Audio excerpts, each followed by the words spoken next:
All right, we are here with Disc Golf Answerman, getting things set up for YouTube. Now, if you're on the DGAM community via our text, 620-312-3225, then you'll know that there's some changes coming to the Disc Golf Answerman or the Disc Golf Audio Podcast, whatever you want to call us. Just don't call us mean things.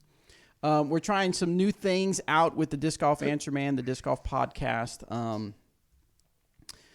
Next week, we're going to be a premiere. It's not going to be live. We're going to pre-record the podcast, and then it'll premiere on a regular time. But we're trying some different things. So we want to I asked for your patience as we try out different things here. But as far as the questions and the talk and hot takes and the silliness and Robert's hair, that's all remaining the same, other than haircuts, I guess. I just got a haircut today. Oh. So everything's different. Everything's different. Everything's completely different. So here we are. So in that, we're still doing that where you're going to hit record and then I do the intro, correct? Okay. All right. Right. But eventually we'll do it to where... I guess we'll talk about it on the show also. They won't really know, I guess. Except we have more that we're going to bring to them. Right. So, yeah. So YouTube... We're trying something new out, right? Yes. If we do it and it's like, man, this is the worst, we might switch it back. We don't really know just yet, but we're trying to get you guys more content and just make the show more valuable to you while still being able to interact with you. So, whilst still being able to interact with you. Whilst. Check it out. We're gonna do it, and it's gonna be fun and great. And if you don't like it, we'll change it. We'll change it back. Yeah. Or we'll... Never mind. All right, hold on just a second. Let me pull up where... Okay. All right, we ready? Are we recording? Okay.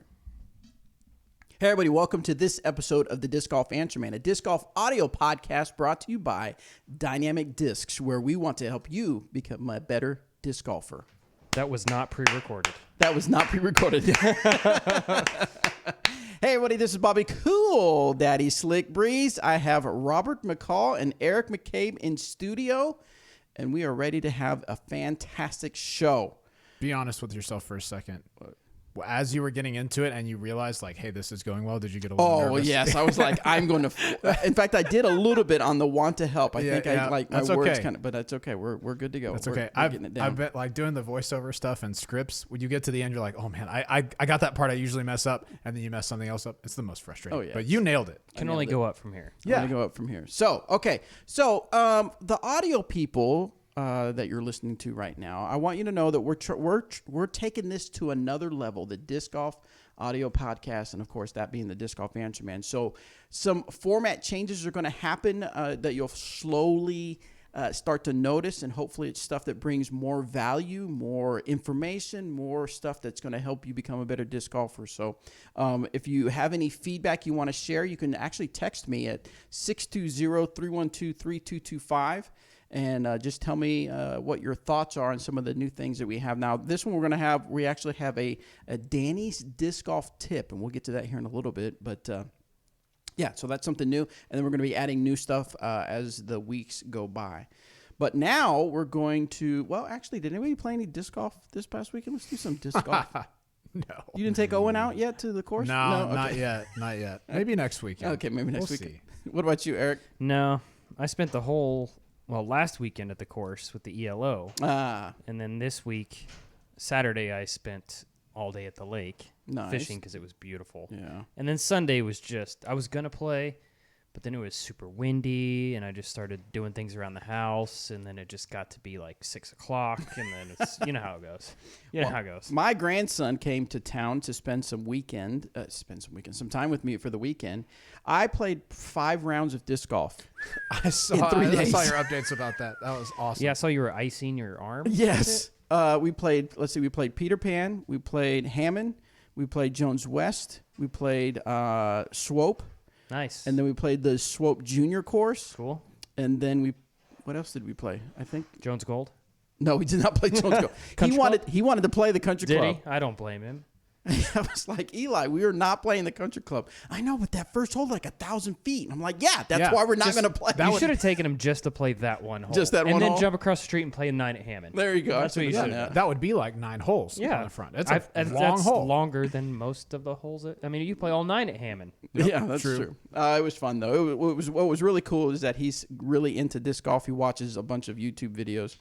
And we would drive by a hole, and he'd say, "That's the hole that Paige Pierce aced. That's the hole that Simon did that crazy Hyzer. That's the hole that this and that." And so it was really cool. Nice. So anyway, my weekend was full of disc golf. So I will not be playing disc golf probably for another 3-4 months. You're done for the year. I'm done for the year. And maybe next year. You met your quota. I was rated 950 on each of those rounds. Wow. I'm guessing. I'm just guessing. What scale? Did you put those in for yourself? Or yeah. Those are some self-submitted ratings? Yeah. I've seen about 950. I would have made this 50-foot putt. He just, looked at stuff the like scores that. at the pro shot at the country club based off his round at Hammond. There you It's go. about 950. Oh, let's see. 54? That's actually pretty good. pretty solid. That's probably what I would have shot. Leading the pack. Anyway, so, all right. Well, let's get to the disc golf questions. We have some other info and some details on some cool stuff. In fact, a way that you can win 18 veteran baskets. Hey-yo. Ooh, so we'll get to that here in a minute. But first, let's hear from Lincoln. He wants to know something about distance versus plastics. Just a quick reminder, guys, go to discgolfanswerman.com and submit your disc golf questions. There's a little tab at the bottom that says submit your disc golf questions. Click on that and you can send it in and we'll try to get it on the air. He says, "Sup, fam? I'm watching Danny's video on distances for discs types. I was wondering if there's any difference in distance with plastics as in baseline versus premium. They're the same disc, so I'm sure it wouldn't be much, but just wanted your insight." That's a good question. Yeah, probably less to do with plastic type and more to do with wear of plastic type. Oh, okay. So if you have a baseline disc, like a prime disc that's really worked in, maybe like a prime escape or something like that, and most of the time your lucid escape is pretty, like for you, straight to overstable, like it finishes left consistently. If you throw a prime escape that's beat up, it's more likely to go a little farther for you just because of the understability. Wants to keep it in the air, turn it to the right, and keep it gliding for a little bit. So it probably has more to do with wear than the actual plastic type. There are some of our discs that tend to be more overstable in certain plastics. Like Lucid is usually the most overstable for the longest of our plastics. But if you have, let's say you have a Lucid Defender and a Fusion Defender, and the Fusion Defender is like a freak and it's super pop toppy and extremely overstable, then you might be able to throw the Lucid one farther. It's different in different molds, but most of the time it's more about wear than it is about the plastic type. I would agree with that.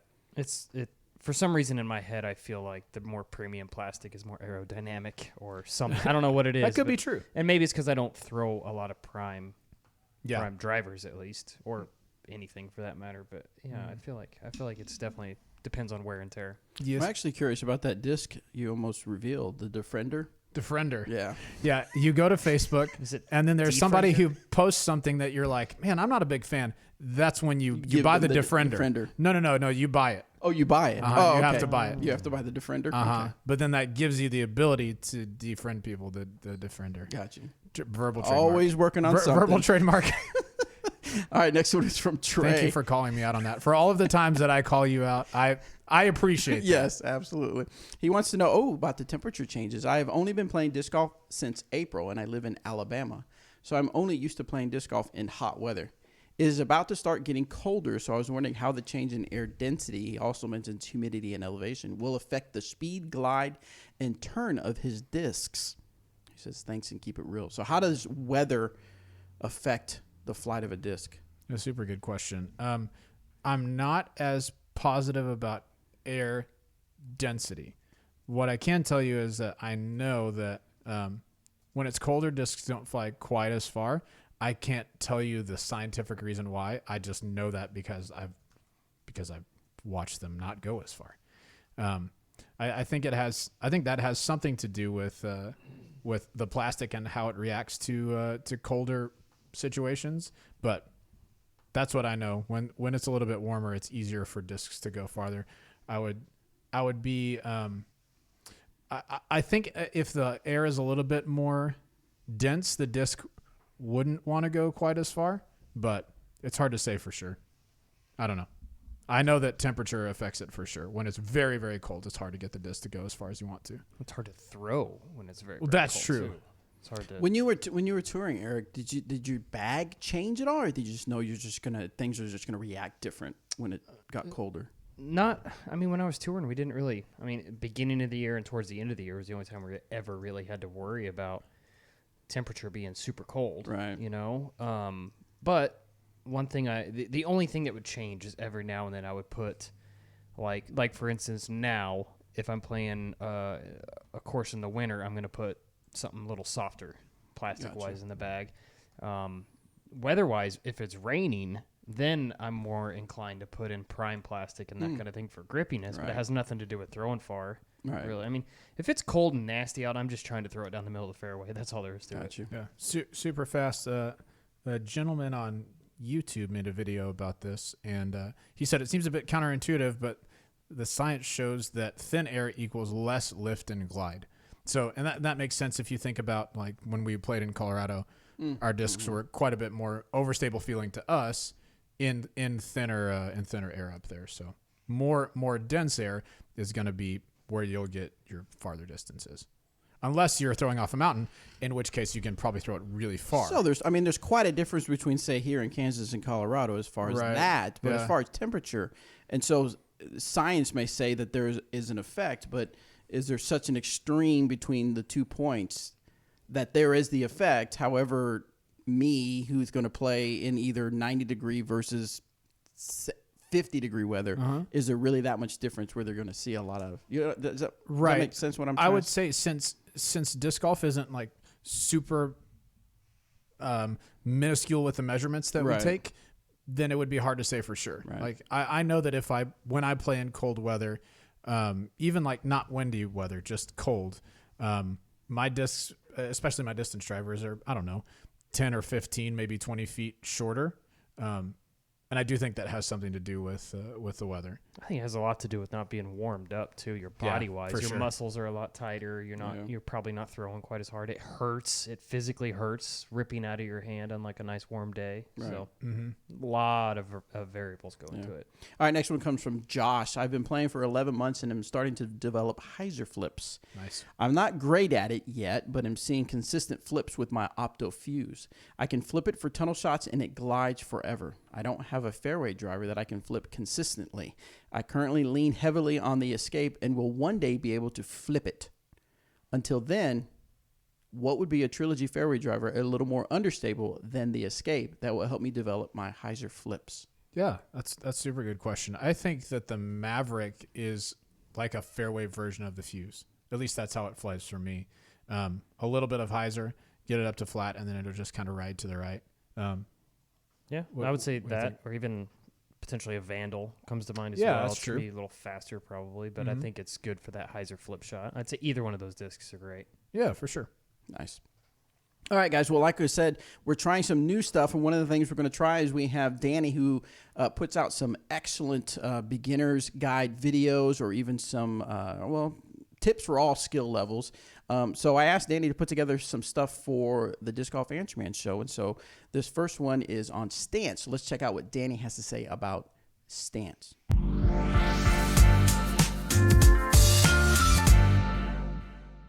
For my quick tip this week on Disc Golf Answer Man, I wanted to talk about stance. Having a proper stance is an easy way to make sure that your lower body powers the shot effectively. It's incredibly common to see people end up with their toes pointed outwards while they're throwing. This forces their weight over their heels and prevents their lower body from really doing anything. The problem usually comes from taking a big X step and leaning too far back in the backswing. The solution is to make sure that when the disc is at the peak of the backswing, your toes are closer together than your heels. The way I teach to do this is by taking a smaller X step and keeping a back foot mostly sideways and turning the front foot away from the target. This keeps your hips sideways and then turns them back at the perfect time to rotate with the throw to add a lot of power. This is one of those things that's really hard to correct just by feel. So if you're working on this, I'd suggest filming yourself and checking a tape over and over again until you can see your toes closer together than your heels.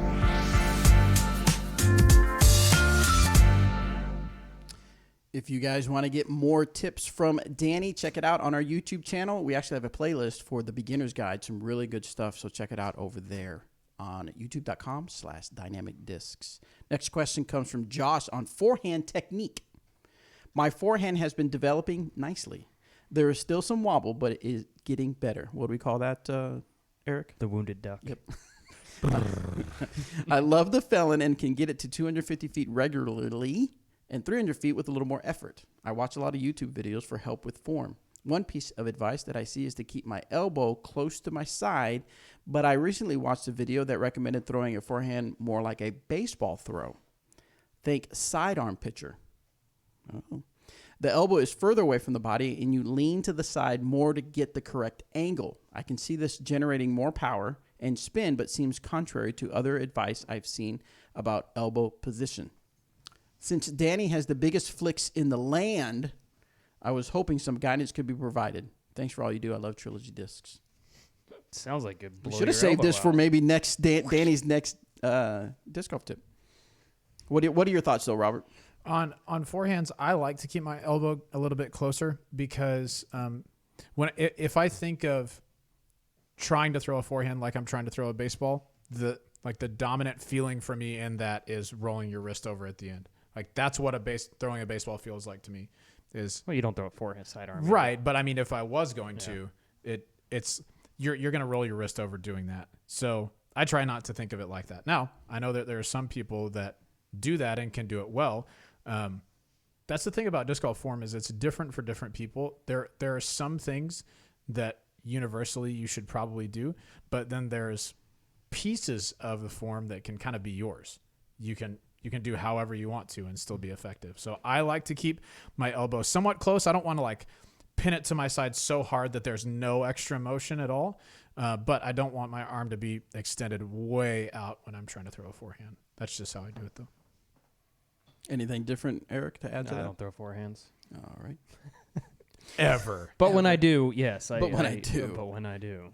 No, yeah, exactly. He's right. I mean, don't think of it as it's attached to your side either the whole time, because then you're just going to lose distance and all that. In my mind, at least, that's how it works. But yeah, I try not to throw forehands as much as I can, mainly because I'll be honest, it hurts. Yeah. Yep. That probably means I'm doing something wrong. Right. I don't think so. It just doesn't feel right. The arm motion this way just has never felt right ever. And I would much rather throw just a turnover shot personally. Gotcha. Next one comes from Josh. This is on roller discs. I have never purposely thrown a roller. There are a few times when I wish I had it in my shot selection. What type of discs make for good rollers? What you throw? What do I throw? Mm-hmm. It depends on the roller, honestly. I mean, there's so many different types of roller shots. If I want a pretty understable roller, meaning if I want something to go to the right at the end or midway, like a Renegade or a Havoc, one of those two. Vandal is another one I've been messing with on rollers. And then if I wanted to stay up and just get pure distance out of it, something a little bit more stable like a Trespass. I actually have a beat-in Lucid X Trespass that it's in my bag for long-range straight rollers. Yeah, and you can you can roll any disc. You can make it do that. Some are easier to roll than others. Those are usually more on the understable side. Just because you don't have to start them on such an extreme angle. And sometimes you may still have to start them on an extreme angle, Correct. even if they are super understable. Yeah, absolutely. If you've never thrown one before, it's going to feel like you're turning your body so that your arm is going pretty much straight down to the ground. It's kind of a foreign feeling, but the way that I learned it was to take the most understable disc that I had and try and start it on 45 degrees and then just let the disc turn to the ground. And after that, you can adjust. If you get the disc on the ground and it just immediately burns out left, then you know, okay, I need to give it more angle. I need to stand it up a little bit more. But if it burns out too early right, you can say, okay, maybe I don't need to throw it 45 degrees. Pardon me. My voice is like on the fritz with Tiny Child. I don't know why. It sucks. It's because you're screaming at him every night. I know. Jeez. Because I'm furious with him all the time. Stop crying and eating, you jerk. But I say it a lot louder, so it Right. But anyway, you can adjust the angle from there. So all that to say, it's like any shot. You need to get out to a field and work on it. Yes. Really, at the end of the day. Learning, I think it's definitely best to start with a more understable disc. Agreed. For sure. Because of my power, I typically have to grab something like a stiletto or a defender, and then I start out and I'm like maybe 80 degrees on a Is Hyzer. that right? Yeah. When you have Sick. such power. Right. Yeah, And then good call. It usually flips over. So Nice. Yeah. I'm glad that works for you. Yeah. Next one comes Raw from power. Trey. Raw. It's weird. I haven't seen you throw any rollers though. Now that you mentioned that, Are you looking? I haven't been looking. That's the problem. That's Every time you throw, I Do close you my open eyes. your eyes? Yeah. I mean, he played 5 rounds this weekend. That's a know. good point. I bet one of those Every was one of at them least rollers. a thrower. I'm sure it was. Hammond Park, hole Every 2, one of them roller. Oh, yeah, all day. 200 and some feet. Yeah. Not even Roller. all day. All right, this next one from Trey is on grip. I throw most throws with a power grip and feel that the shape of high-speed drivers with a thicker rim are most comfortable for my hands to grip. I don't mind this in my putters, but when throwing mid-ranges and fairway drivers, I can tell that they feel slightly less comfortable in the hand. Are there any discs designed with the rim size of a high-speed disc, but with speeds that are more like a mid-range or a fairway driver? So fatter rims, basically. I guess, yeah. But Yep. with speeds like a mid-range and a not- fairway. I mean, the only thing that comes to mind that has a bigger rim on a mid is a Justice, and it's going to be super beef. Yeah. So what you're asking is the only flight number that we can say for sure, like this is a correct flight number, is the speed, because we measure the width of the rim to come up with that. Okay. So no, it's not possible for a disc to be like to naturally be a mid-range or fairway speed and to have a wide rim. Because that's what makes it a faster disc. Yeah, Right. yeah, right. Now you can get You can change your grip up though. true. You can get faster discs to fly straighter if you're used to throwing something like a Maverick. Try throwing a Renegade and see if that will produce kind of similar flights for you, but at longer range. But if you're asking for something that actually flies slower but with a wider rim, no, that's what makes discs faster. Can't do that. Yeah, these are the facts. All right, next These one are comes the from facts. This comes from Ness. I recently signed up for the PDJ, and with that membership comes a PDJ stamped Explorer. Nice. It's a Latitude 64 mid. This is It's a fairway, fairway. but that's okay. I meant to say fairway driver. This is quickly becoming one of my favorite discs as it rides fast and straight with a reliable finish. The primary reason I prefer the disc is that it has a much wider rim. What's with all these wide rims? I do enjoy throwing discs like the Undertaker for their flight, speed 9, relatively straight, but I really feel uncomfortable with the very thin and shallow rim. Does the Trilogy lineup offer other fairway drivers with wider rims? Thanks for the show. Y'all are great. Thank you. Thanks. Use I don't is feel great. like the Explorer is super wide rim by I any would means. not. Would you? But if that's what you think is a wide rim, Sure. Then we've got there's- plenty there's like that. The majority of them, I would say, are pretty close to that. I mean, the only one that comes to mind that really isn't would be like an Escape, because it does seem to have a bit of a smaller rim. But like for instance, the Getaway Yep. is pretty similar. It's going to be. How does the Getaway fly for you in comparison to the Explorer? Is it going to be for you? For is me? It, yeah. Is it a little bit more stable? Yeah, a little bit faster, a Sure. little bit more finish to it. Sure. Okay. Like I don't know, 30 or 40 feet extra probably. Yeah, that's similar for me, I think. But for whatever reason, the Explorer just won't leave the bag. It's so it good. just stays in there. Yes. I try to take it out, and it just next day I come back, it's there. I don't understand it. But got a mind of its own. It's such a great fairway driver. But if you're looking for something a little bit more stable, there's a few options out there. Obviously, like the Felon in the just regular lucid plastic is a great complement to the Explorer in my mind, and I think it has a pretty close to the same rim size. Nice. Earlier in the show, I'd mentioned about your chance to get 18 veteran baskets. So for the 2020 USA MPC, the Disc Golf Match Play Championship, Elliot Zedis took the win. He did. He did, played really well. He didn't take it. What He did take it. Oh, okay. But he dominated He it. dominated. Yeah. So, and we found out that he actually, he's been playing since 2006, and he's really loved watching the sport grow, and he wants to help it grow even more. And he wants to give away the 18 veteran baskets and the 18 T signs that he won. He wants to give that away, and he wants to do it in like a shark Tank style contest where your club, your organization, whatever, or individual, you put together a 60 to 90 second video, kind of like a pitch to say why you should get those 18 veteran baskets. He's going to be the one selecting it. He's going to be the one watching all of them.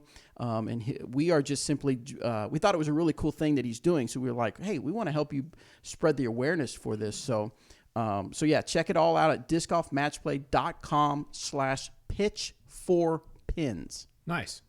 So check that out. Get more information. You have until November 12th to submit your videos, but you can get more information there. And we'll be following this story really closely because I think it's a really cool thing. It's pretty awesome.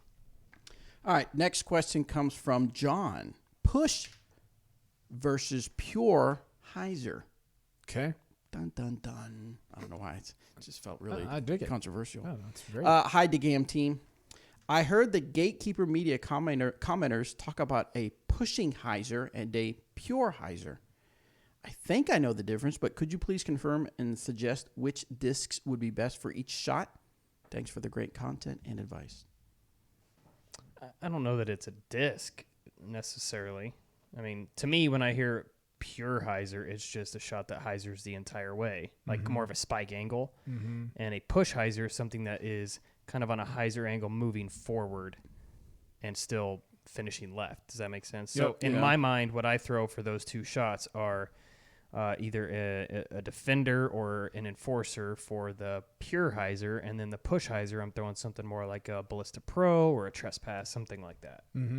Yeah, that's exactly what I would say. I throw a Raider for the push Hyzer, but I mean, very similar to the Ballista Pro, at least as far as like distance and stability goes. Okay. Next one's from Bob in Denver. What's up, Bob? Not the Bob in Colorado, the Bob in Denver. Oh, Okay. Don't get, Wow, thank you. get confused. Interesting. I'm about 3 months into my disc golf journey, and he is absolutely hooked. And was wondering if it is worth practicing with my non-dominant arm at all. okay. Not talking a significant amount of time, maybe just one 30 to 60 minute field session per month. I have this funny feeling that at some point in the future, I may run into a tight situation on the course where being serviceable with my off arm would come in handy. Okay. You know, get me out of a jam, possibly save a stroke Sure. or two. Love the show. Your podcast and Danny's instructional videos have been a big help to me as I get started. Keep it reals. Oh, Reals. multiple. Was there a Z there? There's 3 Z's. Oh, wow. Okay. In that case, I'm ready with an answer. He was all like, Nitol. What? Help you get your Z's. Oh, yeah. Except for what was the name of the? Is it That's- Nitol or is Zytol? That's NyQuil. There you go. Is it? Yes. NyQuil is the I'm going to look What it is up. Nitol? I don't- Are you thinking of something? Never mind. I don't want to know. I don't want to know what's in your medicine cabinet. I'm worried about what the other medicine that you're thinking of. I am too. Oh, you were right. Nitol. That was before. Nitol, help you get your Z's. That's what it says. I'm literally I'd rather watching the take- commercial from Okay. 1986. I was gonna say it's a very That old commercial. Shows how old you are. First Let's of all, get on. yeah, you win though because that was an accurate quote. I Yes. thought it was. Yep. They show the N and the N on the pill, and it turns over to a Z. Yep. And it's very old. I feel very vindicated. Justified. Thought you were going a different route with that. All right, back to the question. Hey, listen, that's funny. Okay. You're gonna have to refresh me on the question because we just talked about it. Just the very end of it. He's only been playing for 3 months, and he feels like at some point he'll need Right. to Offhand. use his non-dom. Offhand. Yeah. Thank off- you. Yeah. I got. We So got. should he even be practicing with it? We got distracted. Have you ever practiced with your offhand? Never. I mean, just when I'm goofing around, but there's for me no need for it. If my right arm's not doing it, my left arm surely isn't going to. That's all there is to it. That's how I feel about it also. However, maybe in the first few months that I started playing, I saw people throwing forehands, and I was like, all right, I'm going to learn how to throw that because it'd be nice to get the disc to work to the right because at that time I was only throwing nose up, basically spike Hyzers. And I was like, what if I could get the disc to move the opposite way? So I started trying to learn a forehand, and it seemed very impossible. I was quite bad at it. Only marginally worse than I am now, but still just not good. To the point where I said, I bet it's easier to learn to throw left-hand backhand than it is to learn right hand. Boy, forehand. were you wrong. I was. Thank you for noting that. I was very wrong. It's quite difficult, and because you've done you've done so many things with your dominant hand your whole life. For me, it's easier to pick up a forehand and make that more accurate than it is to trust my left hand to do really fine motor skill type stuff like execute a certain angle out of my hand. I will say when I was a kid and we had like field day, where you go outside and you do like the tug of war and all that fun stuff, they had a frisbee throw, and I have pictures of me throwing a frisbee left-handed. Hammering. Just mashing that disc. Yes. Really? Left-handed, yeah. It was so weird. I think it was because I played baseball as a kid. Yeah. And I was used to this motion coming as a right-handed batter. Yes. So that made sense to me not to throw a forehand because obviously I was very, very smart in my young age to not throw forehands ever. Right. Yes. But just throw it left-hand, backhand. So That's kind And of the where... intelligence has stayed Oh, man. No forehand. based on their comment to our listeners. Persisted. That's how For Max sure. Nichols is. He plays lefty backhand, but is a right-handed player because of baseball. Yep. That makes sense. To me, Okay, it makes sense. So I've seen somebody be fairly proficient with their left hand, but only for get out of trouble shots. Matt Hall, Yeah. especially when he's in the woods. So if I'm the left side of the woods, I can't imagine a situation where throwing left-handed would be better. But if I'm in the right side of the woods, I would do a patent pending, which if you're not familiar, you kind of stand backwards to your shot. That allows you to stretch your whole body out to your left and kind of while your back is facing the target, throw with your right hand. Super easy shot to throw, too. It's not. Yeah, it's not. It's not. Once you get used to it, great shot to have, but it takes some getting used to. The only way that I could see this being really helpful is if you could just face the target, straddle out to your left, and throw a left-hand forehand. But left-hand forehand is, for me, terrifying. I can throw a left-hand backhand okay, like with an ultimate frisbee or a disc golf disc. Like I can't throw it far, but I can get it going the right direction. Left-hand forehand, it's not going over 100 feet, 100% guaranteed. So that's the only situation where I think, hey, that might be helpful to have, but it's so rare that I would choose that over a right-hand backhand that I just practice with the right hand. Something I always hear from people when I play sports is that I hear this all the time. You throw with your left? Because I write with my right. I throw a disc with my right. But if you give me a football or a baseball, I'm throwing it with my left. I didn't know that. Yeah. Wow, that's dumb. I'm just kidding. Have you ever And tried I kick with my left. throwing a frisbee with your left hand? Can you imagine if you went out Yes. and just mashed on a disc left-handed because you throw everything else left-handed? I don't know. No, I've tried, and it's terrible. How terrible. Like, really bad. Okay. Like, worse than my right hand. Terrible, which is already bad. Interesting. I had no I know. idea. Yeah, I don't know That's very why that weird. is. It just, nobody else in my family is left-handed. So, Yeah. well, nobody else in my immediate So family. AJ Risley is in the chat. He is left-handed, but Yes. throws plays disc golf right-handed. What does that Completely mean? putting. He is left-handed. Like, Like he writes. he his writes left? left-handed. Does everything else left-handed. How does he eat cheesecake? That's a good question. Let us know. Probably face first. Probably. All right, next one comes from EJ, and the subject is McCabe course design. Nice. What's up, EJ? We've got an expert for you Yes. on this topic. I noticed there are many inconsistencies and disagreements on hole distances. How do course designers determine the displayed distance for a hole? Is it a direct measured line from tee pad to pin? Or is it measured along the desired path to the pin? Is elevation ever taken into account? All of the above. It depends on who's doing it. Oh, wow. Honestly. Yeah. I mean, I've seen both. Now, the perfect tee sign in my mind would be if it's an uphill hole, you just kind of take your rangefinder and get the distance, calculate the distance, and the elevation on it as well. Now, if it's a big dogleg type hole, I would say 90% of the time the right way to do it is the way the disc is going to go. Not necessarily as the crow flies, but as the fairway goes. Most of the time for these longer par, like 4 par 5s that are big dog legs that have landing zones. That's another great way to do it, to have a shot to the landing zone and then on over. I mean, tee signs, it just depends on who's designing them, who wants them, what the customer wants at the end of the day. But distance-wise, I prefer the way the disc travels and using GPS like a rangefinder. Yeah. Did you ever use a wheel? I did use a wheel back in the day, and I'm not saying like before GPS and all that. Yeah, not Nitol days. Exactly. I didn't want to say it. I hope you get your Z's.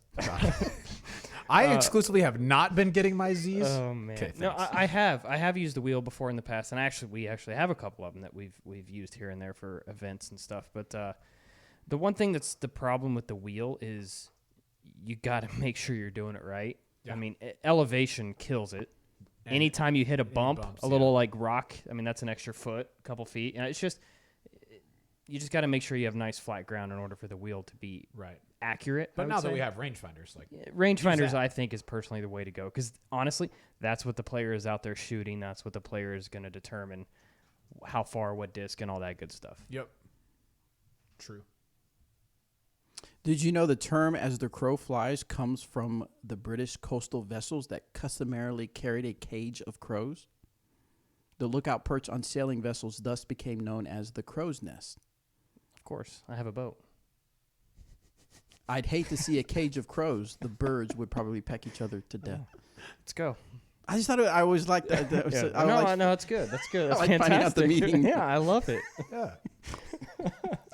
So when you buy the boat, do they just tell you have to take that? a test. Okay. It's a written. Okay. Yeah, written. I've test. never owned a boat, so I wouldn't know. Yeah. I didn't know that background. Yeah, you got to take a test. Surprised you. I mean, I'm not surprised you didn't. You don't own a boat, but Eric, I mean, duh, he knows it I've been on a boat. You have. once. Several times. Yeah. Next one comes from Don on Hydroflips. Hello, guys. Whenever I throw a Hydroflip on a right-hand backhand, I never know if it's going to finish right or fade left. Wow, that's kind of a problem. Oh, whoa. I mean, welcome to disc golf. Right. What can I do to have more control over which way it finishes? I think the turn/fade ratings play into it.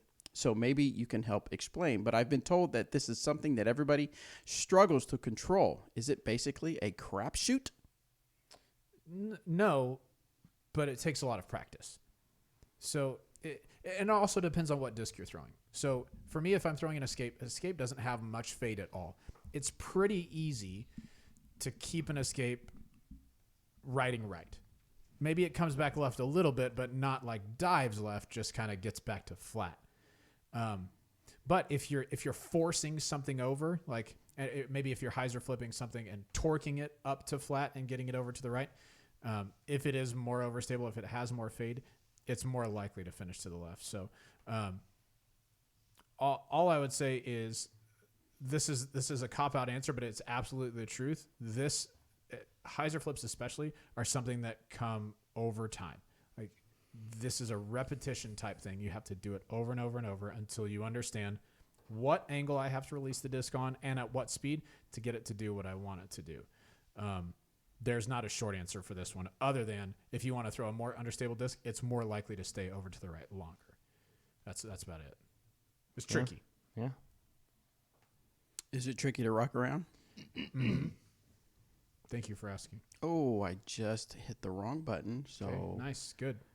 let's go back. Did you hit delete all? No, but now I got to go back to the Why is there form. even that button? Sorry. Hang tight. Okay. Yes, hanging. Back to the questions. Here we go. This one is from Patrick. Is the Warden right for me? Yes. Thank you for asking. Next question. Next question. I'm relatively new to disc golf, but I am hooked. I've been playing for about 6 weeks, but I play every morning and I love it. I started off by buying the Innova starter pack and got the AVR putter, a 146. I didn't know they came that light. Mm-hmm. It was okay to use, but then I bought a used Marshall lot on eBay and got a classic blend and a prime burst. Both are 174. My two questions are, is one plastic better for putting, or should I just grab one and go? And I like the way it feels in my hand and flies, has a little fade at the end of the flight. But is this the best putter for a beginner, or should I get a Judge or Truth or some other Trilogy putter that is more beginner friendly? I wouldn't get the Truth putter. Yes. Because it's a mid-range. Yeah. I would say a Deputy is a better one to start off with just out of the gate because it's going to be easier for you to throw straighter. for me. To an extent, yeah, I agree with that. But I would also say when you're putting, if you're most of the time as a beginner, you're probably just putting inside 20 feet. Yep. So most of the putters are going to fly pretty much the same. So it's all about feel. First thing should be feel anyway, in my mind, when it comes to your putter. So if the Warden feels great to you, bag it. If it's the Judge, you like the bead a little better, bag that one. And then as far as the plastic goes, for putting, anything baseline I recommend. It's once again feel. You're not going to get much difference out of like a prime and a hard. But if you like a little bit softer, you can go medium, and if you like really soft, you can go soft. So really, it's all about trying out different plastics, molds, and whatever feels best to you in the hand, and then go from there. Yeah. So if the Judge is something you try first, and you're missing putts to the left, a little bit more stable, then you want to try something a little straighter. You know, I mean, for the most part, though, when you're inside the circle, most of those putters are going to fly the same. Yeah, for sure. If you like the AVR and it's a beadless AVR, I would assume that based on what you said, I think you would like the Warden. That's what I started putting with coming over from AVRs. So, All right, Adam wants to know. It's not true. He used a Judge for like... well, yeah, before the Warden existed. Yeah. But Once you once can't the lie. Warden- You can't lie to Patrick. Sorry. Once the Especially Warden not Patrick. existed, I switched over to that immediately. Okay. He sees right through you, Patrick. That's does. right. Yep, He's that's going to fair. throw a Judge now. That's fair. To be fair, I lie to people often. Yes, you do. So, on purpose. Is that a lie? Wait, what? Wait. You'll never know. Adam wants to know, I've decided to move away from the cycled rocks as my mid-range and am looking for something from the Trilogy family. I'm looking for something slow and glidey, preferably with a similar feel to the rock that's available in a base plastic of some sort. Before it's mentioned, I'm already bagging an EMAC Truth for longer mid shots. It's a magical disc, but I'm not sure it'll ever be in to be flippy like I want. Thanks for the awesome podcast and for everything you are doing to grow the sport. We appreciate it more Sounds like than you know. need to throw it more. Just work it in. Just beat it in It'd more. be the- Baseline Trilogy mid-range that is similar to a rock is essentially what he's asking. Feel-wise, it's kind of a challenge, Right. I would say. I mean, Anchor, Mace, those two come to mind. I just don't know how available they are in baseline plastic as well. Correct. So that's probably where you're going to struggle the most. I mean, the EMAC does come in prime. Saying.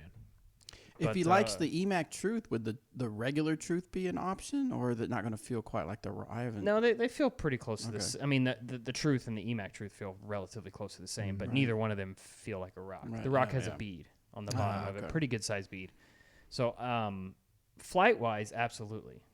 And especially depending on what kind of EMAC you're throwing right now, if you do throw a prime, it will absolutely be straighter. Not out of the box, but it will beat in a little quicker and be that straight flying or more understable mid-range that you're looking for. Am I missing any mids that like have a bead or slower flying? Yeah, so this doesn't qualify as slower flying. Sorry. But the Warship kind of There you feels go. like a rock. Lying again.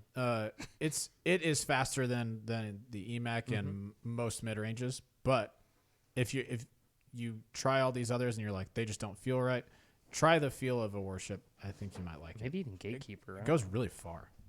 Yeah, Yeah. true. Next one comes from Scott. While playing with some friends this weekend, I hit a 29-foot putt.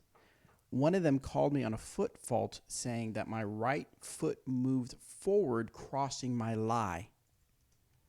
I seem to do this from time to time when straddle putting from the edge of circle one. My question is, if I were to stand a foot or so back from my lie, so if this happened, I don't cross my lie, is it still considered a foot fault? Is there anything in the rules that say you have to stand on your lie and that you are not allowed to stand further back? Okay. Yes. Sounds like you need new friends. Yeah. Get those- Jeez. Get those guys out of here. Yes, there are rules about that. When you stand behind your lie, you have what basically amounts to a sheet of paper, like notebook paper, space behind which you can stand. So 30 centimeters behind the back of the disc and 20 centimeters wide. That's the area that you can stand. If you're having an issue with this, what you might want to do is placed, and that 30 centimeters is pretty much a foot. I think it is a foot. It's very close to that. So maybe put your plant foot, like the one behind your mini, like 10 inches behind the disc. And then let's say that's your left foot because you said, your right foot has moved closer. You can back your right foot up just a little bit even from that. So even if it does inch forward, you're probably still behind like the perpendicular line of your lie. That's what Ricky Wysocki used to do this. He would kind of start in a staggered stance, right foot forward, left foot behind, putt. And as he putted, he brought his left leg up and then it finished out to the side. Mm-hmm. He always stayed behind as many, but it looked really odd. So just in principle, you could try something like that if you find yourself nudging your not behind your disc foot forward a little bit. Climo used to do similar. I mean, he would lift his right foot that's right behind his mini up when he putted every time. Mm-hmm. Yep. His toe. His toes. Did you know also that when I prepare for the Disc Golf Answerman show that I am a foot in my preparation? Oh, sorry. No. Foot in mouth? You kept saying a foot, so I was thinking of the word a foot, like preparing for. Anyway, Kyle has two quick questions. Hold on. Do you think that the word a foot means preparing? Doesn't it? No, it means something's going to happen. Yeah. Yeah, no, not preparing. Something's going to happen. Okay. My bad.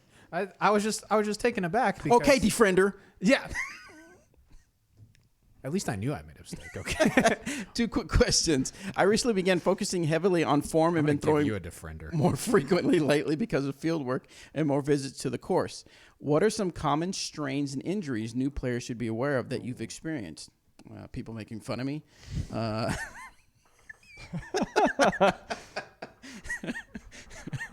There's my answer, Kyle. There you go.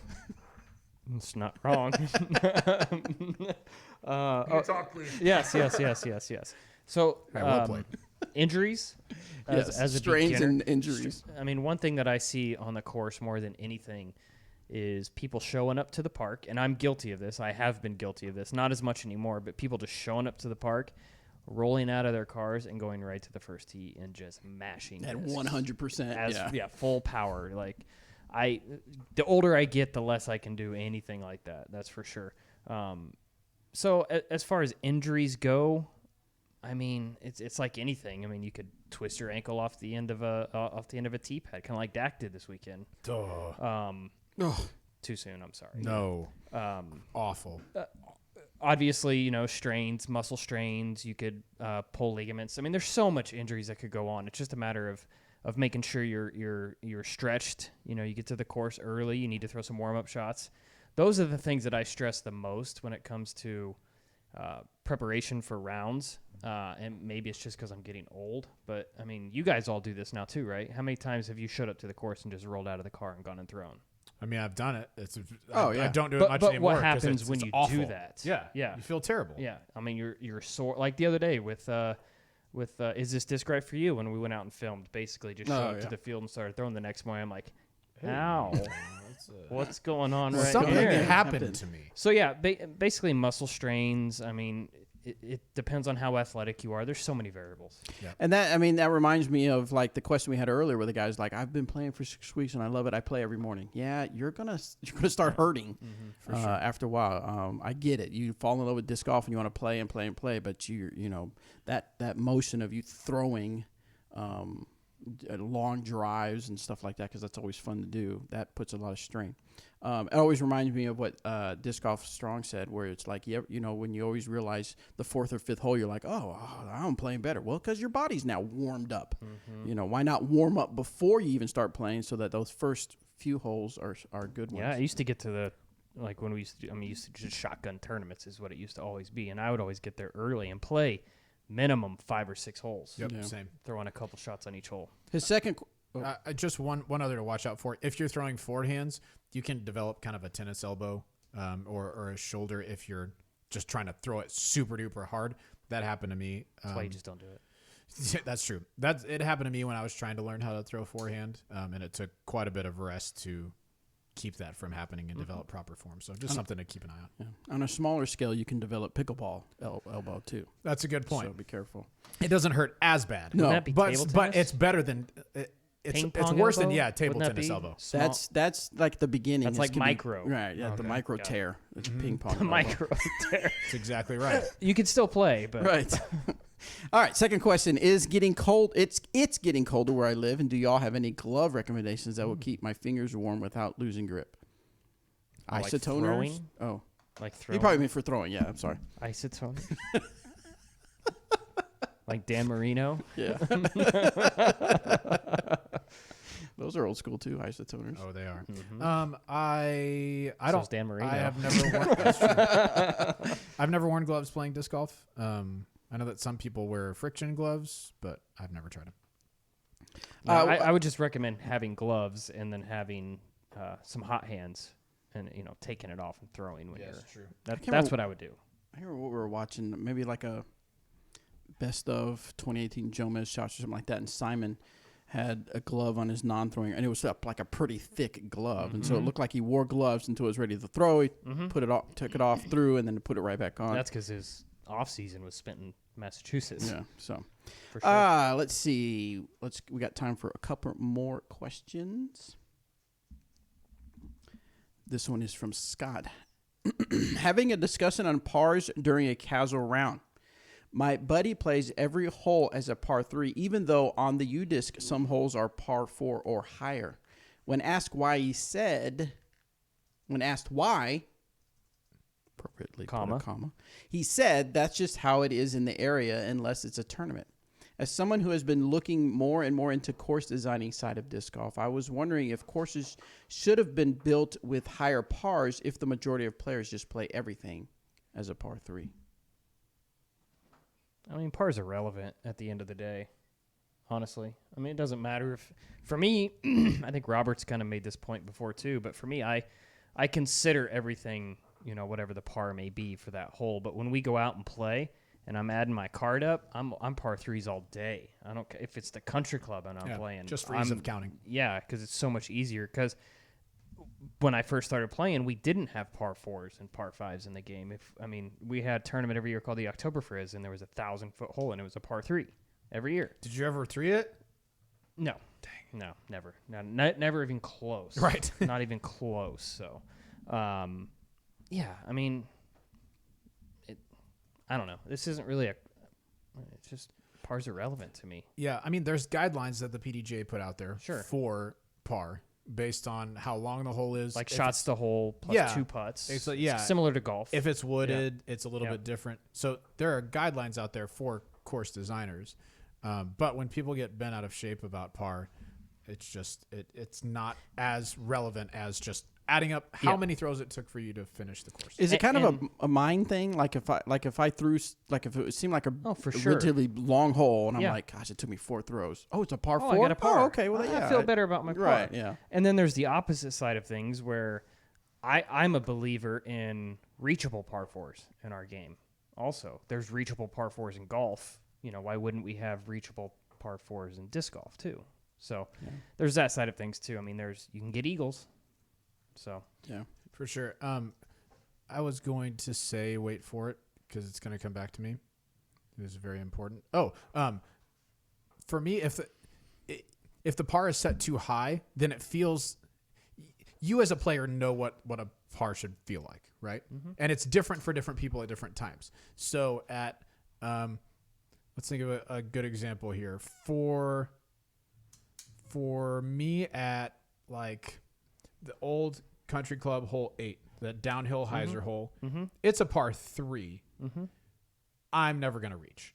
Some people can, but for me, like, I'm playing it for 3. It might as well function as a par 4 for me because I'm thinking, like, if I get a 3, I did about as well as I'm going to do. Yeah. But then there's holes that, like, the old country club hole 1 in the shorter placement, it was a pretty soft par 5. So like, as a player, if I get a 5 on that hole, it's not a bogey, but it kind of feels like it. Yep. Like, you should get a 4 on that hole. So while par is certainly irrelevant, I think you as a player will start to understand and be realistic with your expectations on what is like expected of you, especially by yourself on a hole. That's the way that I think of par. If whatever it says on the tee sign doesn't matter so much to me as it does how many throws can I finish this in, and I just play with that, count it up. That's it. We also have different pars for different divisions. Yes. On the same hole. So there's that side of things too. Interesting. That could probably be debated over and over and And it over will huh? be. On par. Yep. Par. Yep. All right, last question comes from Logan on forehand release. He's a first-time, long-time. A lot of forehands today. I'm a newer right-hand player and have an above-average forehand throw that has become a good weapon for me. With a disc like the Raider, I can throw about 320 feet. The problem is I seem to release everything with slight and hyzer when going for power. This isn't an issue using overstable discs like a Firebird or Verdict, but I can't seem to be able to do any sort of straight flip-up shots or pure hyzers with the forehand. This is a problem in wooded courses. Any tips you can offer? Thanks, and as always, Keep it real. and the EMAC and the EMAC Truth is the best disc in the game. Yeah. I bag 3, a new Prime Burst, a beat up Prime Burst, and a Lucid X Chameleon. Smart. Very, very smart. Now, I'm not a forehand guy, but it sure sounds like he's rolling his wrist. Yeah. If you're Coming having, up over the top probably and trying to get more distance, that makes sense to want to pop it a little bit harder. So he's probably absolutely rolling his wrist. Yeah. You also might be starting the motion too high. Like if you're thinking of, kind of like a chopping motion, you may be reaching back a little too high, which could start you kind of headed toward the ground or in more of a motion where you're throwing it kind of toward your left side, which is going to pull it on Anheuser. So probably a combination of the two. More likely rolling your wrist. That's going to be the big issue. If you fix that, you should be able to. But Logan, I will straighten say it out. I would kill for a 320 foot Right. consistent forehand all day long. All right, guys. Well, that's all the time we have for this episode. Appreciate you sending in the questions. Sorry, one quick super chat. Oh, yeah. Ace Run Productions. I'm sorry I missed it Ace earlier. Run, what's up? $4.99. Thanks again. Ace Run might as well have funded our whole show at this point based on super chats. So thank you so much, Ace We Run. should have a show with tacos just and in their honor. Let's do it. I'm interested. What we are should we have a show waiting with tacos just to have tacos. Yeah, we could have ended after tacos. Right, yeah. He said, "We are impressed. Robert is awake and lucid with the lack of sleep. Well played. I am awake. I wouldn't say lucid.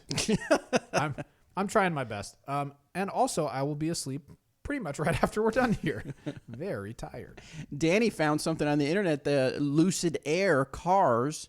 Oh yeah. And Wow, I lawsuit incoming. think they're anywhere from $100,000 to $140,000. Our stuff is a bargain. I know. Oh, man. So I'm guessing that we are going to reach out to them Be a and have some lawsuit sort of coming. endorsement deal. No, they'll send us the cars. And they're using the same Oh, logo. a trade. right. Trade for a couple discs. Yeah, what do they call that? Affiliate marketing or something like that? Right, That's what yeah. we need to do. Right. So Have you seen the logo too? uh-uh. Identical. Is No, I don't know. Oh, okay, not even close. I don't know. Guys, remember next week we're going to be doing a premiere rather than going live. We're trying some new things, adding some new different segments to the show. We appreciate your patience as we get this new format figured out. So next week, still, we'll be at Tuesday at 3 p.m. live on YouTube. And we'll be in the chat to Central Standard. We'll be in the interact chat. with you. Right, we'll Yeah. be in the chat during the premiere, but you'll be watching a pre-recorded show.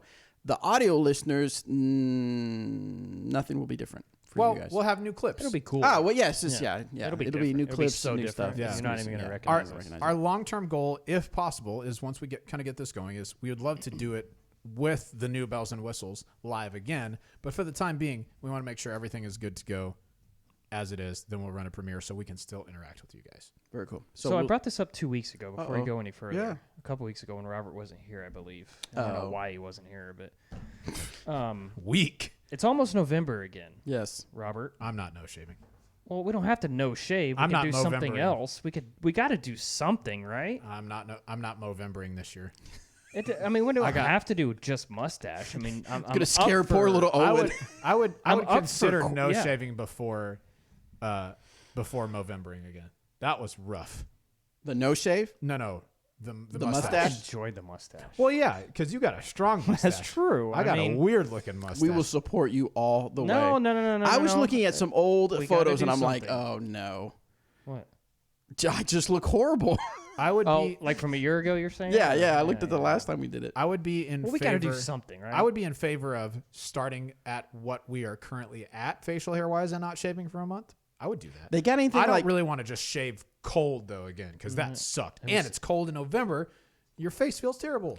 do they have anything hey. like that's These are real problems. These are real pork chop ember where you can grow pork chops like lamb chops? What? Yeah, you can, little chops on the side. No, I don't think I can grow pork chops. no. Mutton chops. Mutton chops. Yeah, we'll see. We'll figure. We need to we'll figure something something out. Yeah. So, all right, that's it. Disc Golf Answer Man episode 335 is now over. Later. All right, so for the YouTubers, we have a hot take. We actually have a user-submitted user. Listener. Like they're all computer programmers or something. Gamers. Do we have an on disc golf one as well? I don't have one. I was going to look one up and just surprise everybody. Cool.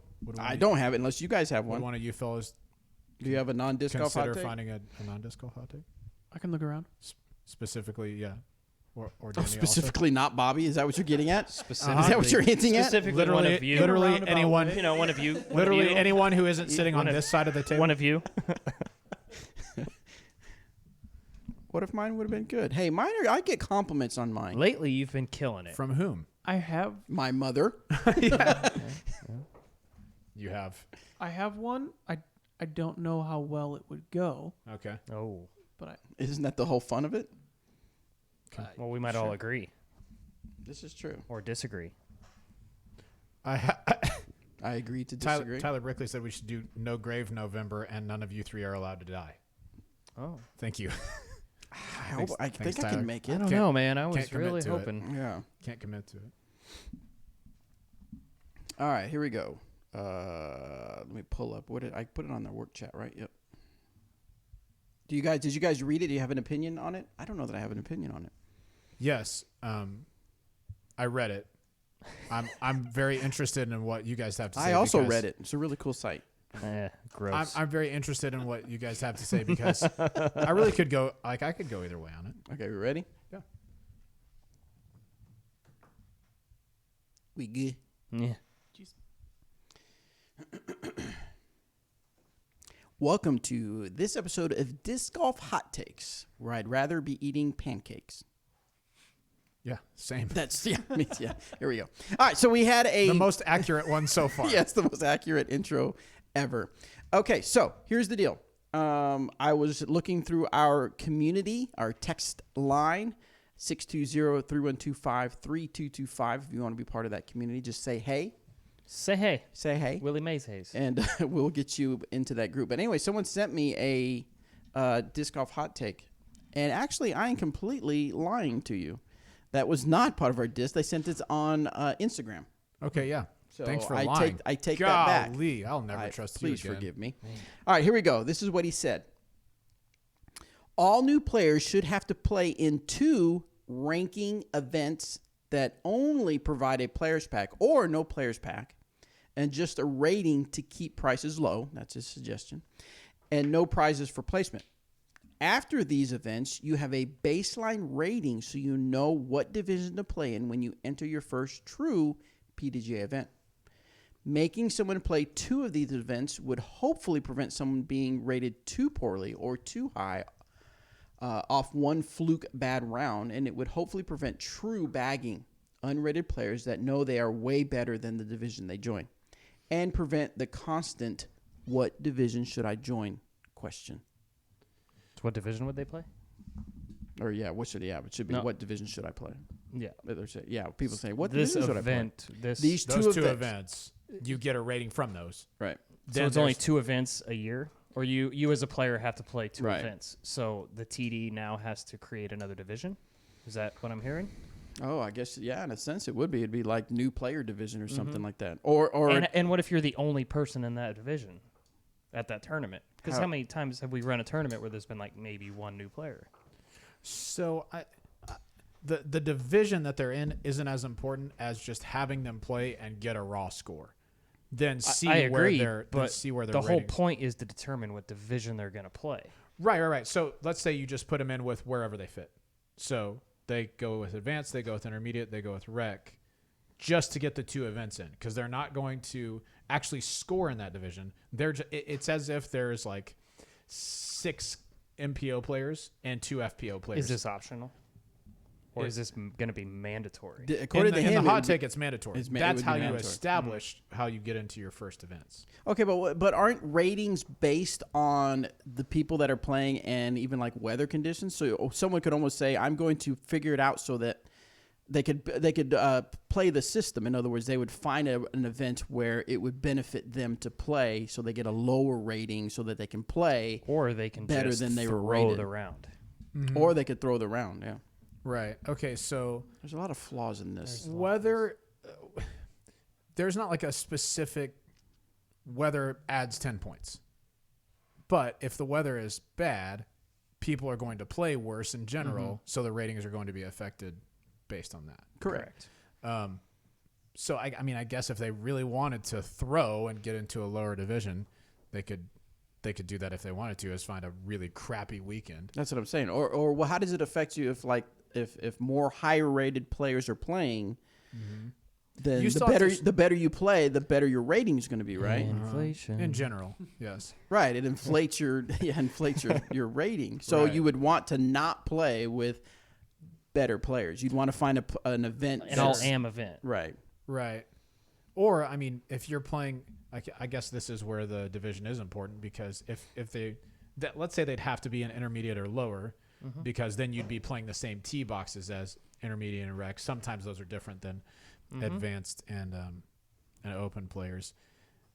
So their ratings wouldn't even be put together in that case, probably. I'm in favor of this.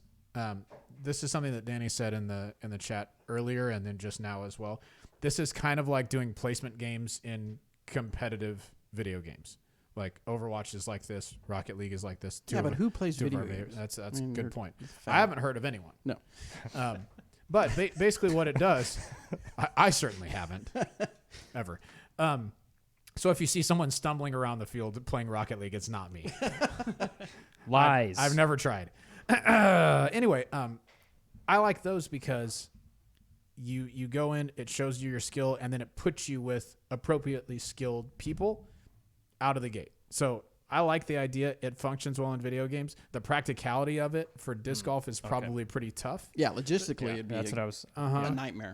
But the concept, I'm in 100%. I say let us do this so that there is no more confusion. There's no more first-time competitors who have been playing for 5 years, not with the PDGA, and they inter-rec in a huge field. They get in a wreck. No, they inter-rec recreational. I thought you said get in a wreck. Get out of here. Wow. so I'm mean. giving you your Heartless. second defriender of the day. They enter recreational and just wipe the field by 15 or 20. From the wreck?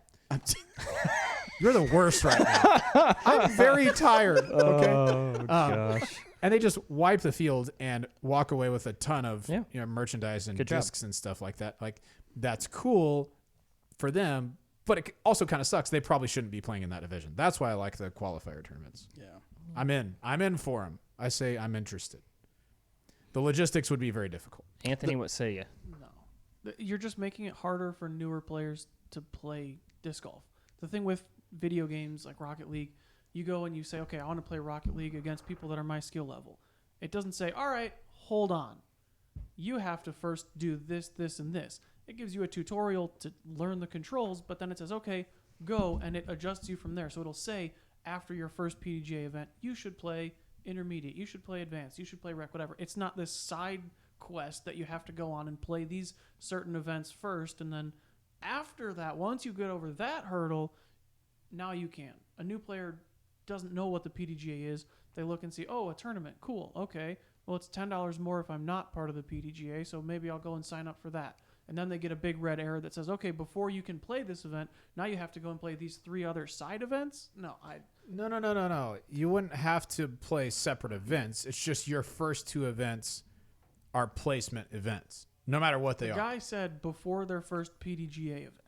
That's true. In the his hot scenario, he said, and then when they play the real, Oh. he said, In that case, That's what I I'm hate saying. this hot take. Yeah. That's what I'm saying. It'd be impossible. Get it out of here. It'd be It's a wreck. It has to. Yeah, the hot takes are This hot take is a wreck. Full circle. This would have to exist within current tournaments, like tournaments that already exist, in order for it to work. You couldn't just say this only 2 weekends a year you get to play these. It would have to be Yeah, it would have. Yeah, in I would every agree. tournament. Logistically, yeah. Maybe this would be a great way to do leagues as well. I'm But fine at the with same- somebody coming in and just dominating rec for a tournament and then getting called a bagger and having to move up for the next one. I'm perfectly okay with that. even if it's somebody I like don't you said like who's it. been playing for 5 years. Everybody in that area is gonna know. Like, Exactly. Oh, this guy's way better. He shouldn't be here. Mhm. Like, Right, he's gonna but- get but ridiculed nothing- before Boo the this event. man. Right. Boo. But then nothing keeps him from entering in recreational anyway. Yeah. Right? Like This this first tournament. in theory, Sure. this would keep him from doing that, where he should be playing. And you know who's intermediate or going to advanced. complain the most? That guy that's been playing rec for 10 years. Yeah. Who's still actually a rec player? Yeah. Yeah, but see, that's the thing. He actually is. This guy That's entering fine. for his first time, maybe he should be in intermediate or advanced or something like that. Isn't the TD able to step in and be like, So how many no? Yeah. how many times is I this wonder how often guy? that's happened, though. I'm curious about that. So if you put those guys with the recs and he wins the tournament, does Yeah. second place get the first place trophy? Because that'd be weird. yeah, because his scores don't count for anything, See, that'd be weird. except for a placement rating. There's no way I'm paying an entry fee of any kind if Well, I'm not that's what he getting said. anything. Well, he out said of it. to keep That's what he prices low. They would be. Well, price is low, but I'm Or still not tro- paying anything if I'm not getting any return Well, he also said a player pack or something. or not. Yeah. No, whatever. Yeah. All right. Well, there you go. Obviously, this would not happen. I don't think. I don't see how it would ever. Wow. It is 2020. Way to make our listeners feel like they're valuable, Bobby. Such a stupid idea. No. All right. So anyway, that's our disc golf Brain hot wreck. take. We appreciate it. We're gonna have just so you know, Better hot takes in the future. so we're gonna have Totally joking. Totally joking. we're gonna have a form where you guys can submit hot takes. So stop bothering me on Instagram. No, I'm playing. I'm teasing. Totally teasing. But you'll have a place to put your idea for hot takes. Now, we're not going to take all the hot takes. I've seen some of y'all's hot takes, and they're not appropriate for our audience. No. But anyway, so be on the lookout for that. Thanks, guys. We'll see you on the next Disc Golf Hot Take. What was YouTube saying? Anything? I didn't notice much during that because I was trying to focus up. Oh, okay. Well, I didn't know if anybody had any good points on there.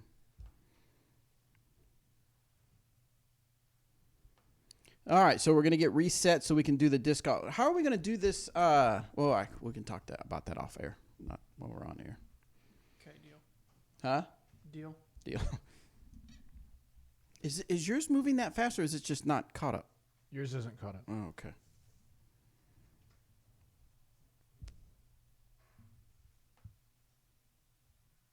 Doc Sen's hot take is all DGAM should be live. In your face, dude.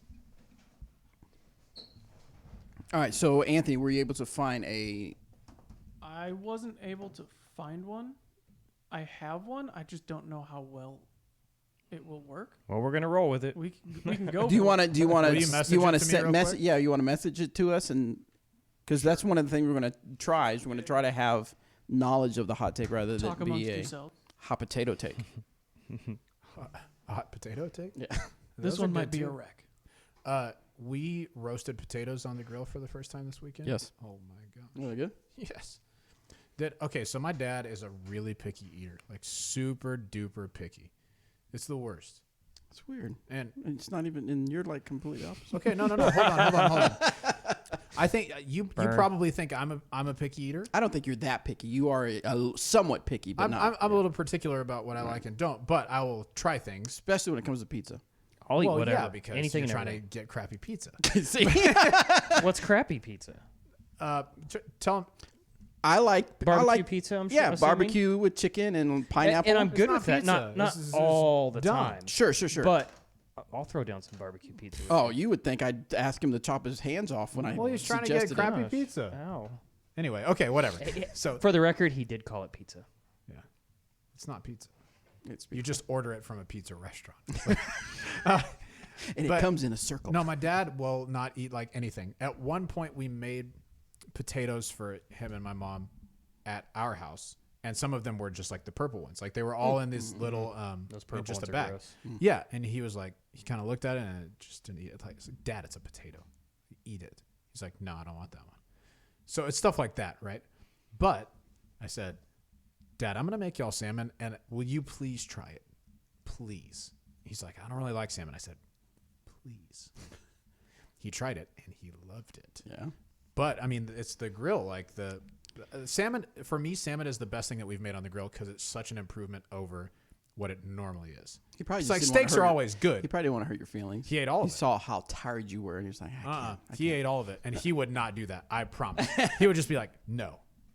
How picky? Like, what's another food that you're like, people like this food, but he won't? Is it like foods he doesn't like, or he's just very picky? Like he'll only eat his wife's. There you go. No. Yeah. You know what I'm it's saying? not that. Food. It's a lot of food. It's You know a what lot I'm of saying? food that yes, and it's a lot of food that he just doesn't like. Oh, Like okay. he doesn't like guacamole or avocados. Yeah, that's well, I mean that's fair. not that crazy. That's fair, but Yeah. like that is one of the Does things. he like chicken? He doesn't. Yeah, he'll eat chicken. He doesn't like link sausage, like barbecue sausage. Yeah, that's a little weird. Yeah. Yeah. I mean, just That's stuff like that. delicious. Stuff, yeah, Does he it's like bacon? Fantastic. He does like bacon. Okay, I was gonna say. Yeah. So like when he comes to visit, everybody like, okay, we got to make sure we have this in the fridge. We got to make sure. Shay always tries to make something that he'll like, and invariably he doesn't like it. Yeah. Oh well, I told her to just stop trying. people's is people's. All right, so we've got this set up. Okay, yeah. We can get into that, I think. I will have no say. Oh, I can get into that. I don't know. I'm up for whatever. Yeah, I don't know. Sure, bring it. I won't have a whole lot to say about it, but I'm fine with that. Okay. Do we? Will do you, want me to look Eric? for something? I mean, I can just mute you now if you'd like. Will you have? Oh, Dad. input? Dad doesn't do any condiments. Shay just texted me. Oh, she watching? Yeah, he Hey, doesn't. Shay. Hi, he doesn't Owen. do any condiments. Hi, Yeah. Owen. I saw a little video she posted with when Owen smiles at the end. If you don't smile when a baby Come on. smiles, Dude. you've okay. got something wrong Check with you. yourself. Okay. Yeah. I was feeding him. That was at like, I don't know, I didn't 12:40. see you anywhere in. You might want to evaluate how you're feeding him. Okay. I wasn't I saw his- Are you feeding him. throwing it in his face? I saw his whole body and you weren't there.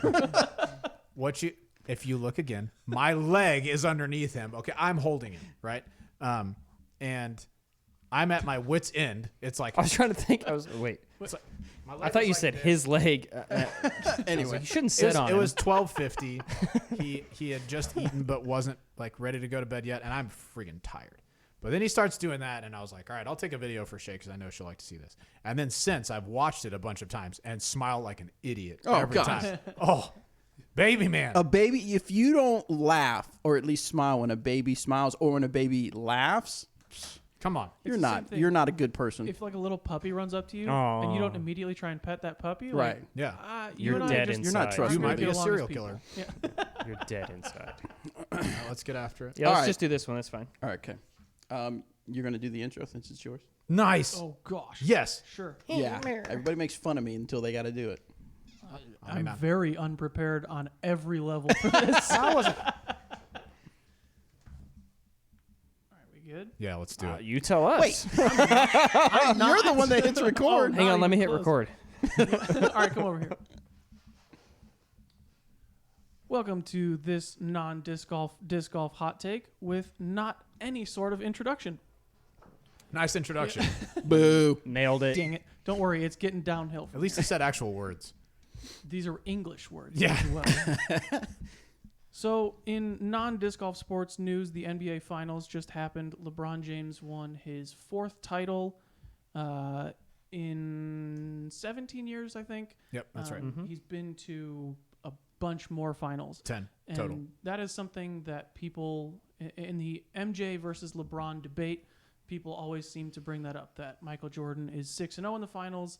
LeBron is, I think, 4-6 now.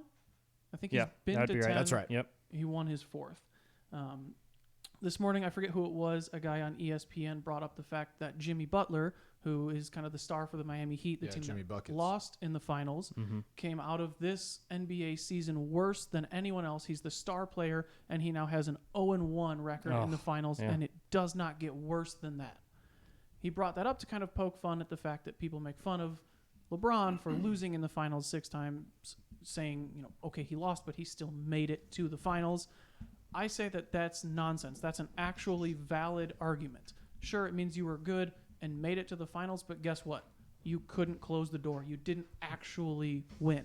Yes, you made it. You were great during the regular season, depending on who you had to play in the playoffs, this, that, or the other. You made it to the finals. Cool. Did you win? No. Okay, so you got nothing. You didn't win. Who cares who got second place at a world championship? I was just thinking Nobody. Paul Macbeth is a 5-time world champion. How Josh many times- Anton is a 5-time second place exactly. champion. And what does Josh have to show for that? Yeah. Ricky came in second to him how many times? Mm-hmm. 4 in a row. And what does Ricky go around bragging, saying, I got second place? No. Mm-hmm. So, yeah, your finals record is absolutely a valid argument against LeBron James. Michael Jordan's still the GOAT. And I agree with you there. Okay. MJ is the GOAT. Okay. I agree with you also on the MJ portion, but if we're using that logic, then can you translate that to football? Like, can we go there? Yeah. Okay. So, is Tom Brady the best quarterback to ever play in the NFL? I mean, probably, Yeah. right? Okay. He is, if I remember correctly. He wasn't on Sunday. That's fair. Or He's not wearing a Patriots jersey. Thursday, sorry. The magic is gone. If your coach doesn't wear cutoff hoodies, That's true. you're never going to succeed. Valid. These are the facts. If there's a place to do that, it's Florida. Yeah, right. Yeah, Belichick's in the wrong place. Anyway, okay. Tom Brady is 4-2 in finals, if I remember correctly, in Super Bowls. I think so. Yeah. He can't beat Eli. But so Or Nick he's got 66% win rate. Mm-hmm. Joe Montana went to 4 Super Bowls and won 4 Super Bowls. So by that logic, we have to say Joe Montana is a better quarterback than Tom Brady. I mean, he was a Kansas City Chief. There so. are plenty of people that would make that argument. See, and those people would be wrong. You know who people don't argue is the best quarterback of all time, who was a very good quarterback? Who? Dan Marino. Okay. How many Super Bowls did he win? 0. Exactly 0. Well, yeah. Fantastic. If he wins, if he goes 4-2, is he the GOAT and nobody cares about Brady not winning a Super Bowl? No. Because, okay, bad example because he didn't go to any Super Bowls. We're talking about people who have won. He's undefeated. He's better. He's better than Jimmy Butler. Exactly. No, I think if you're going to use that rationale, then you have to. Oh, Tom Brady has 5. Sorry, he's won 5, lost 2, I think. So if you're going to use that rationale, it kind of has to apply to all sports, and I think it falls apart when you take it to football and say Joe Montana went to 4, won 4. Okay, but if Brady has 5, now he has more. Sure. So you could make LeBron has less and a worse record. Right. Yeah. I mean that's true. He also one of the big questions for me about LeBron is the teams that were put together to try and beat like super teams, right? Yeah. Yeah. And now I do think if y'all haven't watched The Last Dance, by the way, it's a fascinating watch. Super interesting. There's a lot of people right now that say the Chicago Bulls weren't a dynasty, like they weren't a super team the way that these guys are a super team. There's so many good players now, though. They kind of were like Yeah. like that. That's the whole thing that Jerry Krause was known for, and then eventually demonized for, was that he went after great players at the expense of other things at times, like coaches. But I mean, that Bulls team was stacked. Oh, yeah. They were just overshadowed because they had Michael Jordan on there, who's the greatest player to ever play. But also that's why they were stacked. When he left, they won 55 games. Still respectable, but you're not winning 55 games and being a dynasty. Yeah, that's true. LeBron James has also never won a championship without a Jayhawk on his team. Just saying. If anything, this is an Just argument throwing that for, one out there, too. I mean, for Kansas. let's be honest. I am really interested because LeBron's career is still ongoing, and I think he still has years probably. Maybe he's not in his prime, but he kind of seems like he is, right? I mean, he just won another championship. Right.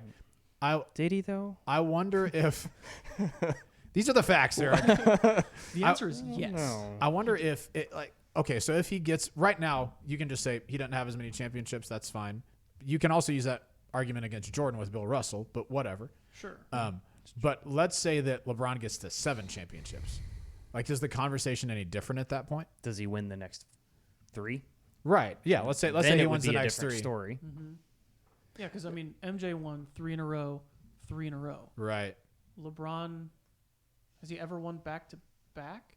Even I don't remember. I don't have a clue. I think he's done back to back. I think the I two. think he did in Miami. Miami The two with back the to Heat. back. Yeah. Yeah.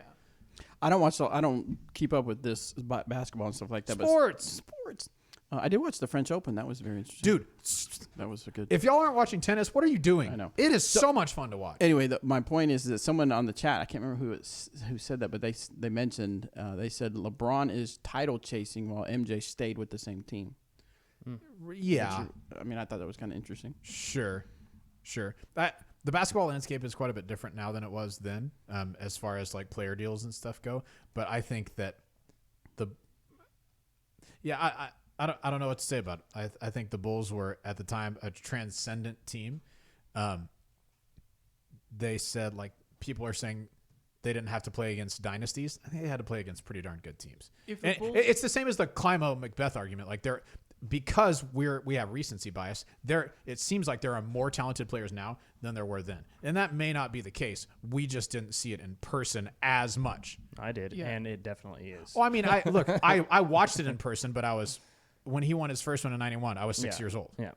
Yeah, the Climo comparison is fantastic because if the Bulls aren't the Bulls, everyone's talking about how good those Pistons were, the Knicks were. Yeah. If Climo wasn't there, everybody's like, wow, Barry Schultz won 8 world championships. There's all these other Scott players Stokely. that you don't Ron Russell. think of as being these elite level players because Climo was that much better. It doesn't mean that they were bad. Right. It's the same thing with the Bulls. They were just that much better. I mean, it's an ongoing debate. I think it was interesting to hear LeBron say, "Give me my Respect. respect." I wonder if in his mind that means that people need to consider him as the greatest of all time. That it's not respecting I him. don't if think they, it's a question if in that, his but- mind. right, but if Oh, they yeah. don't, are they not respecting him? I see what you're Probably. saying. Ask Paul Macbeth if he thinks people are disrespecting him, saying he's not the best player in the world. Right.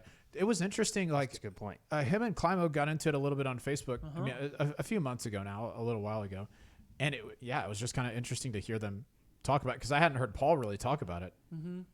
Yeah, I remember that. Yeah, I don't know. Very, very interesting. All right. Either way, they're both phenomenal players. Oh, yeah, unbelievable.